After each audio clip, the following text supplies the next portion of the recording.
When we moved into the house, I knew something was wrong instantly. I was 17 at the time, and my parents went house hunting without my sister and me. If I had gone with them, I would never have allowed them to buy it. Walking in for the first time after the settlement, the air was ice cold and heavy. We were shown around by an elderly couple who lived next door.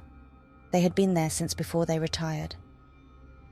As we walked up the stairs to look at the bedrooms, my heart began pounding. There was a strong smell of mildew, and the wallpaper peeled away to reveal old dampness. The kitchen smelled like rotting vegetables, and the bathroom had mold growing on the walls. My parents, inspired by home renovation shows, believed they could fix it up and make a profit. A fixer-upper, they called it.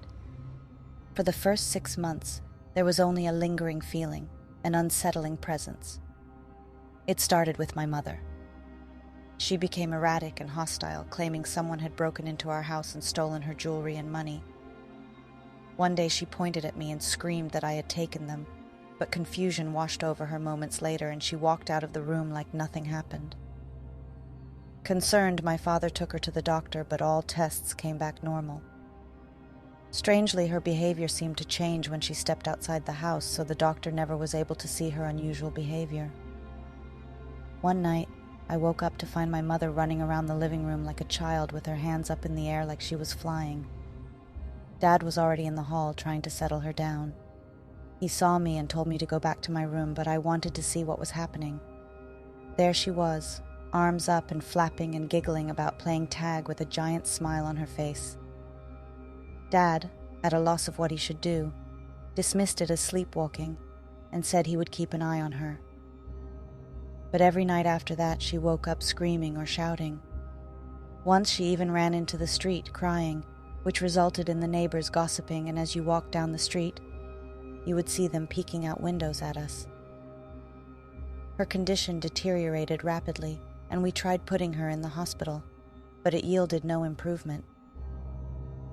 Mum began acting like she wasn't aware of her actions, walking naked around the house. She would stand at the front window, staring out blankly, or laugh and sing in the garden. Sometimes I'd hear her talking to herself, and worse yet, yelling at herself. My older sister Gemma couldn't bear it any longer. She moved out, leaving me behind. I begged her to take me with her, but she refused, stating she was unable to afford taking care of herself, let alone me. After Gemma left, I woke up one night to a soft banging on my door. I opened it to find my father standing there, swaying back and forth, eyes wide open. He nodded at me and returned to his room without saying a word. Confused and scared, the next morning at the breakfast table, I asked Dad why he had come to my room. He denied ever doing so. One morning I woke up to my door wide open and a butter knife on the floor beside my bed. Its presence sent shivers down my spine. Over the past year, I desperately wanted to leave, but I felt trapped. However, after the knife incident, I couldn't take it anymore. I ran away and ended up living in my friend's treehouse for 4 days. I continued attending school, unaware that the police were searching for me.